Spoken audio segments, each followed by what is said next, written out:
Name right there. Hi, Mark Small, Civil Discourse Now, special edition. This is February 6th, 2024. It is my pleasure and honor and privilege. My guest this evening has her own show coming up in a little bit. Is Cassie Jackson from Hamilton County. Cassie, how are you this evening? I'm doing okay. Thanks, Mark. I'm excited to be on. And what is the name of your show? My show is Say It Out Loud with a little hashtag in front of it. That is groovy. Thank you. What's going on? We were talking about stuff before we came on, and I've been dealing with technical problems. My major in political science was a misnomer. Science wasn't really part of it. But when you were talking about today's announcements or something with Todd Rokita, who's the Attorney General of India. Can we go over what I'm allowed to say on here? Am I allowed to say like douche? Do you not really like call people names? Like, how do we go with that? Okay, go for it. I mean, what can I say? You tell me. Can I? Okay, well, I mean, as long as you don't cuss and as long as everything's true. I mean, he went to Wabash College, and so he's demented to begin with. But okay, all right. I just wanted to make sure we're on the same page. So what he did was because he's not going to be an attorney soon because he's super criminal, and I mean that's all coming out. So go ahead and try to get me on that one, Toddy. But he is also not going to be the AG in his last effort, in my opinion, to kiss ass to Trump. He has done this educational portal, which is now apparently going to be in schools so that these extremist terrorists can spy on the teachers and report them, because that's going to help with the shortage, and that is not at all intimidating. Well, I mean, it's weird that I know that he's really advocating for guns in schools, which I think is kind of antithetical to the whole idea of people being in peace. But then on top of that, if you read I get his little circulars that come out during the week. You too. And it's kind of like 1984, because he'll talk about how freedom is being preserved, but it's really the opposite. It's doublespeak, and it's really unfortunate that we have an attorney general like that who is advancing what really is a neo-fascism. I mean, can we even use attorney anymore? It just feels uncomfortable putting that in front of his name, because the attorneys that I know that have any kind of ethical or moral standards do not behave the way he does. Either that or they're suspended. I mean, come in, Todd, buddy. Well, I'm sitting here watching this evening as the people in Congress are trying to impeach the Secretary of Department of Homeland Security, not because he was derelict in his duties or did something illegal, but because he pursued a policy the person who might be candidate for president of the United States does not like. Yeah. And I haven't heard of that before. Can you say better? Can you actually say names and everything? Because there are going to be people like me who are not up to date like you. Okay.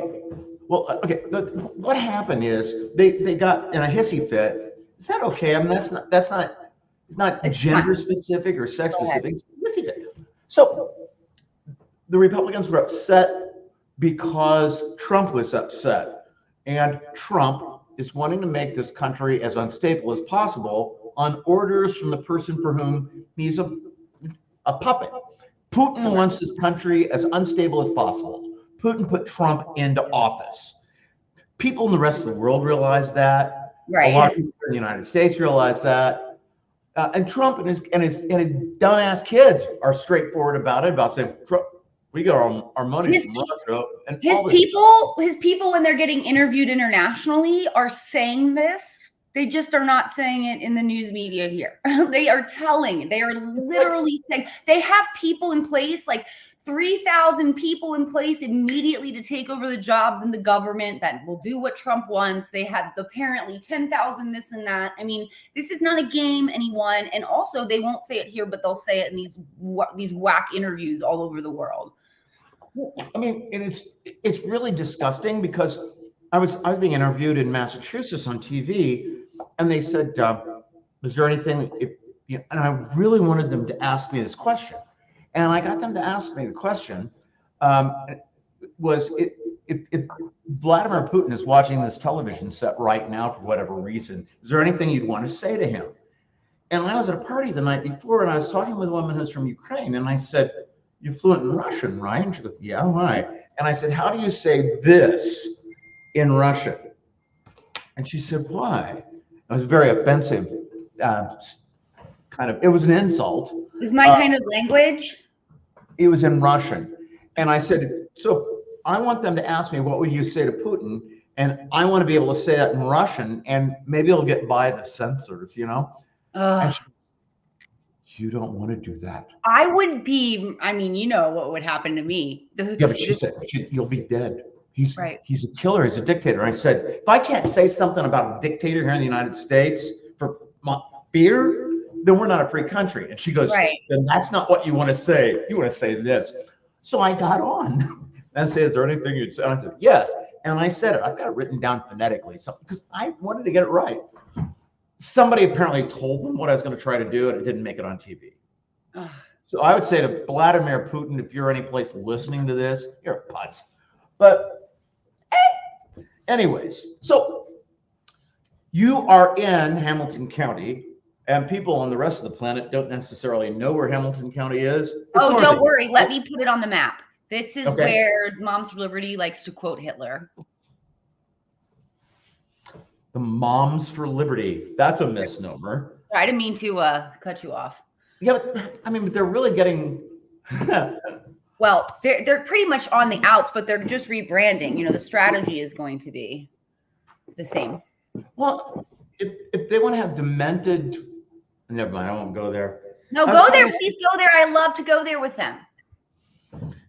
It's just that when somebody makes a real point of trying to say how awful it is for somebody to read about sex, and they sound really uptight about it, it's usually because they're really into sex. Yeah, and doing things that are taboo, that's a lot of the time it too. There's a lot of projection going on in the alt-right Christian church, the Christian nationalists. I hope that everyone can read this beautiful sign that I made. And if you have not checked out my Facebook page, Cassie Jackson, you should, because it comes with movement. Okay, sorry, Mark. That's okay. And just so people know also, Micah Beckwith is on that one sign behind you also. He's a big douche too. Mine. He doesn't really speak to me. He's a putz too. But, you know, it's like if somebody's going to go out there and make a point being morally superior to other people, that's really something that you shouldn't do if you're not morally superior to anyone.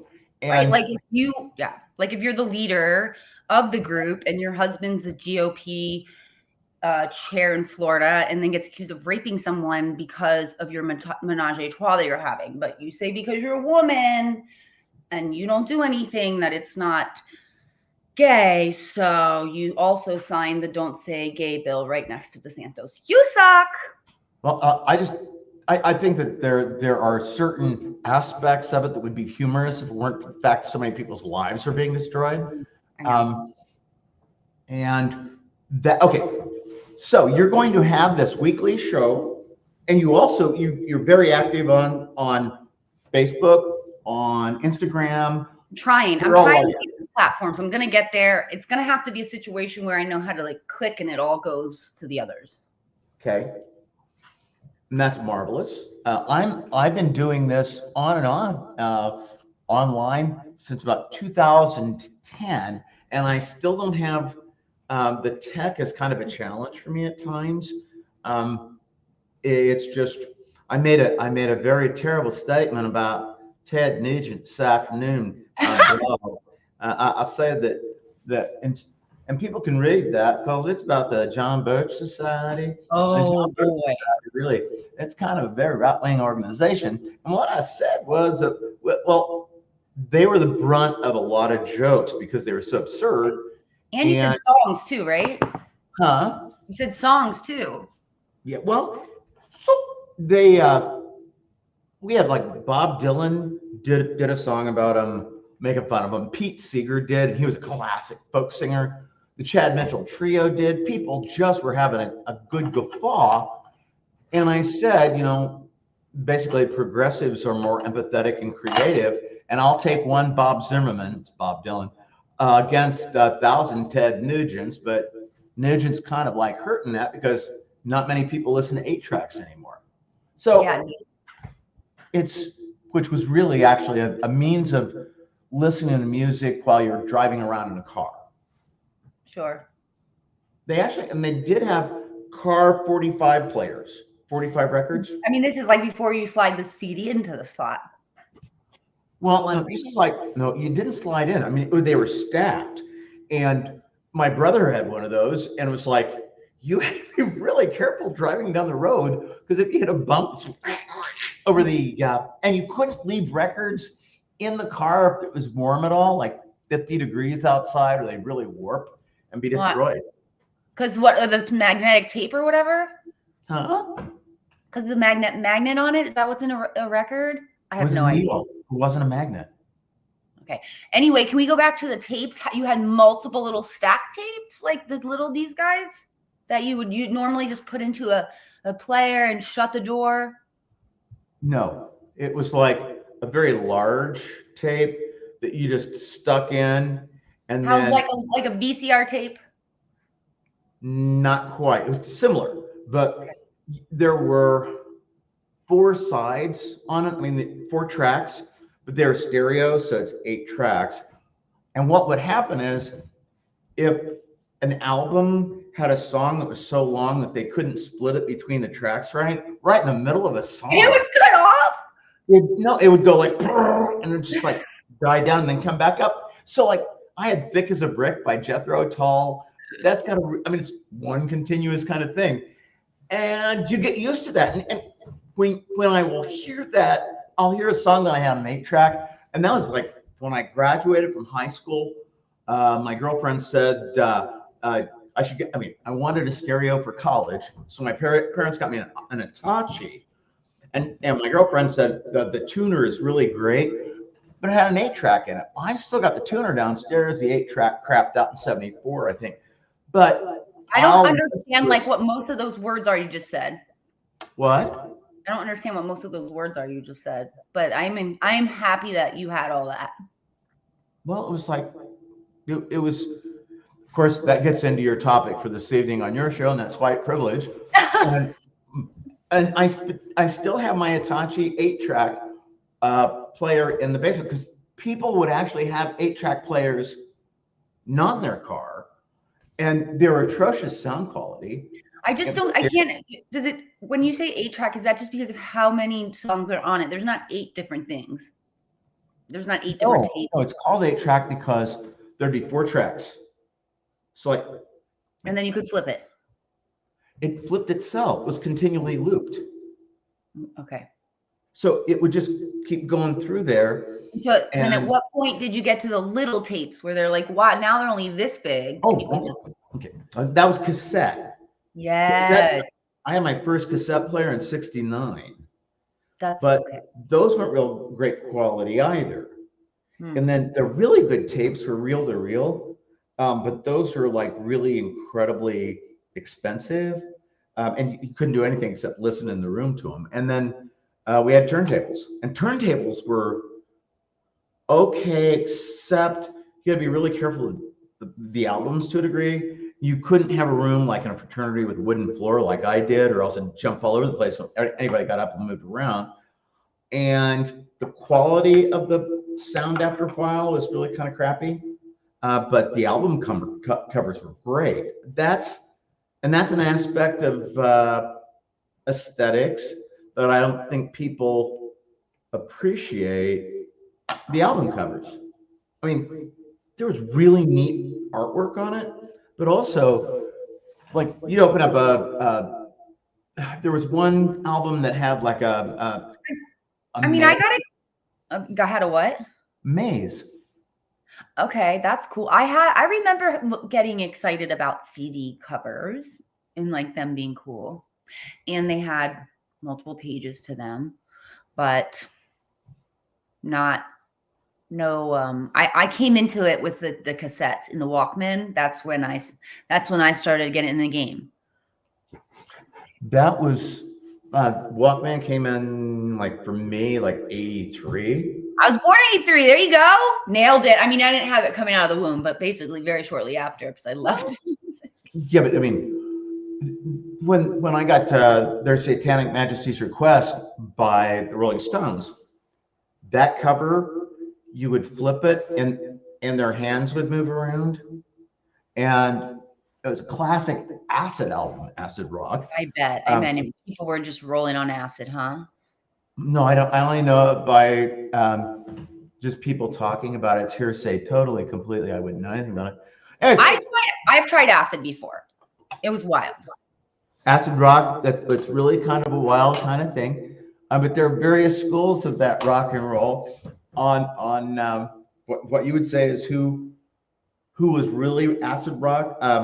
I gotta say, one thing I heard last week, or not heard, I read it. Alice Cooper was talking about being at the 74 Grammys, and he's sitting at a table with John Lennon and Bernie Taupin, who was Elton John's writing partner. And Cooper said that he looked across the room and Brian Wilson was over there kind of looking at their table. And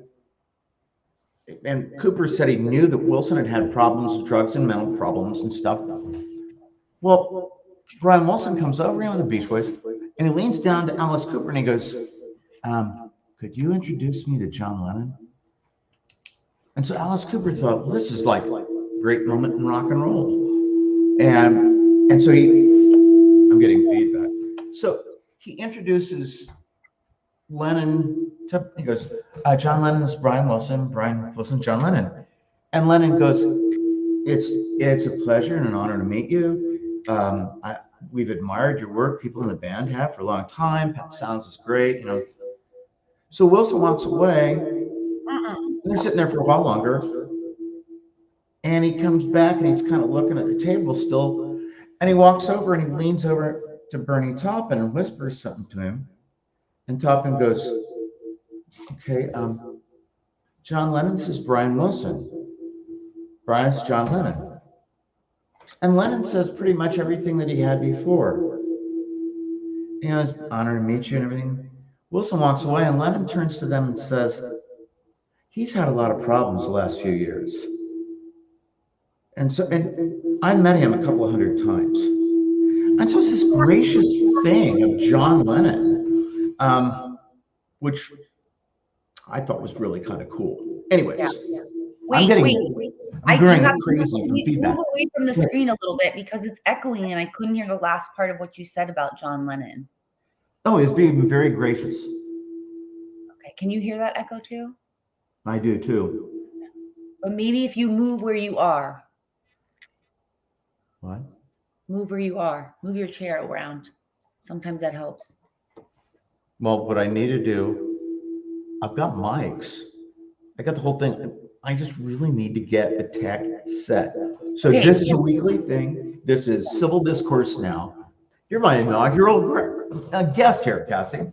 And you're going to be at 8:30 on Tuesdays. And we're going to have a whole progressive kind of spin to Tuesday evenings leading in to Mouthwash. Mouthwash. I know they're excited that we are on first. Hello, Tiffany. Hi. I have one thing that I need, Mark, you got to let me get this out because Tiffany lied on my boy Hype on Mouthwash. And I just want to fact check her if that's okay. Okay, don't say lie. No, she straight out lied. No, it was a statement of fact. It was a misstatement. Okay. All right. Anyway, Tiffany stated that that Adam was arrested for trespassing from the library, which was, I believe, was already organized before he even got up to speak. He did not get that charge. Okay. And also it was dropped. Thank you. So all of what you said, once again, not true. Okay, I'll let you go, Mark. That's recharacterizing it. That's cool. Okay, Cassie, have a marvelous evening. When I'm back here next Tuesday at 8 o'clock, I'll make sure that nothing is echoing. It's really because this. It's not anymore. Oh, well, good. Yeah. Civil discourse now. Peace, love, happiness. You guys have a nice evening. Cassie, have a good one. All right, later.